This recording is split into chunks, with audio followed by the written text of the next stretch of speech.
में 4 चीजें दुनिया में ऐसी हैं जो अगर कमोडिटी होती वस्तु तो गरीब हमेशा गरीब रहते। एक बार अकबर ने बीरबल से कहा कि बीरबल कोई फॉर्मूला बताओ यार। बोले कैसा? बोले फॉर्मूला ऐसा बताओ कि हमारे परिवार का जो ये राजवंश है ये कभी खत्म ना हो। तो बीरबल ने कहा कि सरकार ऐसा कोई फॉर्मूला होता तो आपका राजवंश आता ही नहीं, क्योंकि अगर ये फॉर्मूला होता तो पहले के जो राजवंश है वो कभी खत्म ही नहीं होते। 4 चीजें, 4: अंडरस्टैंडिंग, डेयरनेस, एंथुजियाज्म और कॉन्फिडेंस। और ये 4 चीजें बाजार में नहीं मिलती।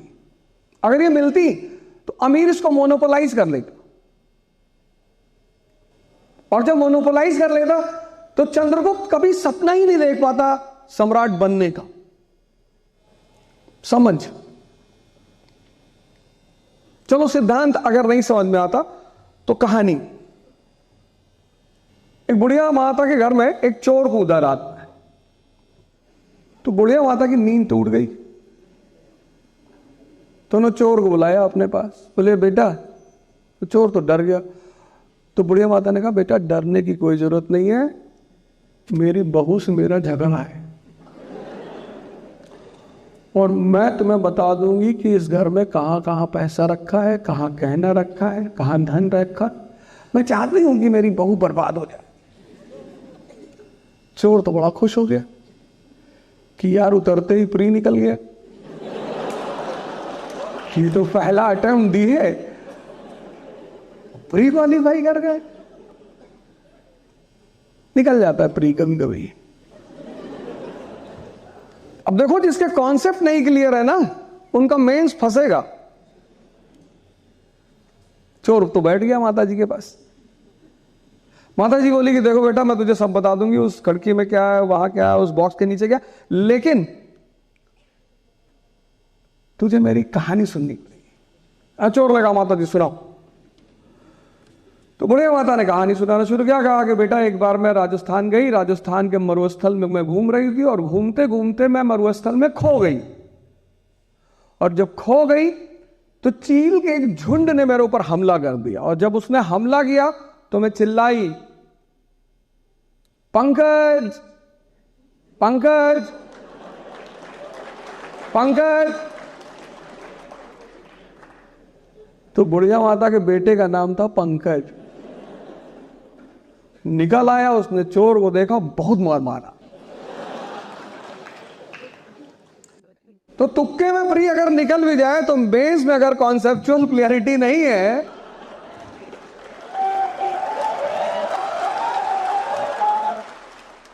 तो उसके लड़के ने कहा कि मैं अब तुझे पुलिस के हवाले करूंगा। तो उस बूढ़ी औरत ने कहा कि बेटा जाने दे, तूने इसे बहुत मारा है, जाने दे, छोड़ दे, जा। उसने कहा नहीं नहीं भाई साहब, आप हमको पुलिस के हवाले करो भाई साहब, मैं सजा भुगतना चाहता हूं।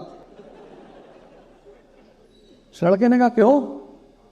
कहा जिससे मुझे जिंदगी भर याद रहे कि मैं एक चोर हूं, सपनों का सौदागर नहीं हूं, मैं सपना सुनने नहीं जाता कहीं। अब तुम दो इस कहानी को, यह भारत की बहुत बड़ी परंपरा रही है। हम तो उलझ गए बहुत सारी कहानियों में। यह भारत की बहुत बड़ी परंपरा, श्रेष्ठतम परंपरा, दर्शन को कहानी में समझाना। मैं कहानी थोड़ी सुना रहा था। उस बूढ़ी माता को उस सिचुएशन से निपटने के लिए किसका इस्तेमाल किया करना पड़ा? समझ का। वो कोई न्यूटन का नियम थोड़ी था।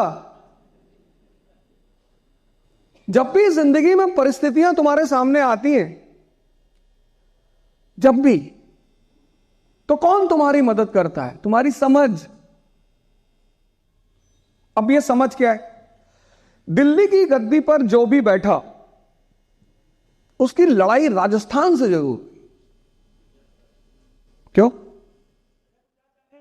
गुजरात जाना है, राजस्थान से गुजरात जाना है, क्योंकि गुजरात का जो कनेक्शन है वो सेंट्रल एशिया और वेस्ट एशिया से। आज भी अगर तुम देखो, चाबार का जो पोर्ट है ईरान का, उससे आज से हमारे संबंध नहीं है, बहुत पुराने।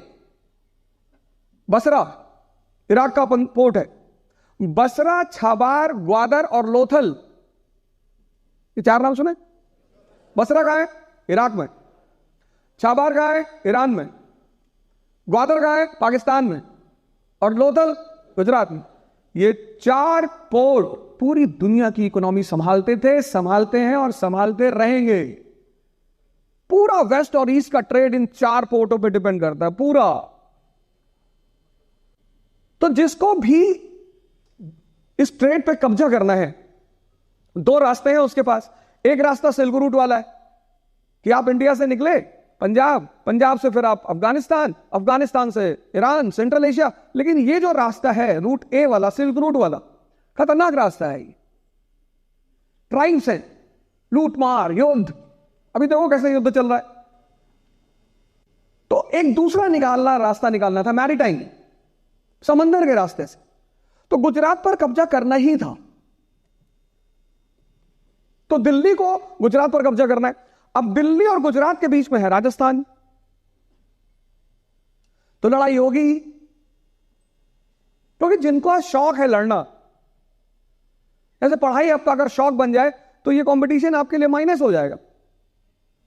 तो किताबें क्या करती हैं? किताबें तुम्हारे दिमाग को जिंदा करती हैं, जिससे कि तुम्हारी सोचने और समझने की क्षमता बढ़ जाए। This is the only role of education. इसके अलावा एजुकेशन का कोई रोल नहीं है। अगर एजुकेशन दुनिया में महान बनाता तो कबीर महान कभी नहीं होते, कभी स्कूल ही नहीं गए। कबीर का नाम तो सुना है ना, कभी स्कूल नहीं गए। अकबर कभी स्कूल ही नहीं गया। अब तो खैर बोलने से कोई फायदा नहीं, सिलेबस से हट गए हैं। पर वो आदमी बहुत समझदार है। राजपूतों ने किसको परेशान नहीं किया? इल्तुतमिश को किया, बलबन को, रजिया को, अलाउद्दीन, सबको। रणथंभौर जीतने के लिए अलाउद्दीन खिलजी को बेईमानी का सहारा लेना पड़ा। राजस्थान कोई लड़के कभी नहीं जीत पाया।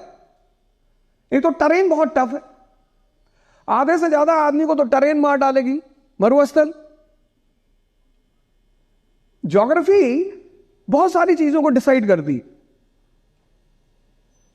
अकबर जब गद्दी पे बैठा और उसकी लड़ाई हुई, और खासकर मेड़ता की जब लड़ाई हुई 1561 में, उसने कहा यार ये तो बहुत जाबाज लोग हैं यार, बहुत डेंजर तरीके से लड़ते हैं। एक होता है लड़ना, एक होता है डरा डरा के मार डालना। उसने बीरबल को बुलाया, वो समझदार आदमी था, उसने बीरबल को बुलाया। उसने कहा यार बीरबल, यार ये क्या चाहते हैं यार ये राजपूत? उन्हें साहब सम्मान चाहते। हाँ बोला दे दो। सम्मान कोई कमोडिटी थोड़ी है, बोरे में भर के दे दो। पापा कहना, पापा कहो इनको।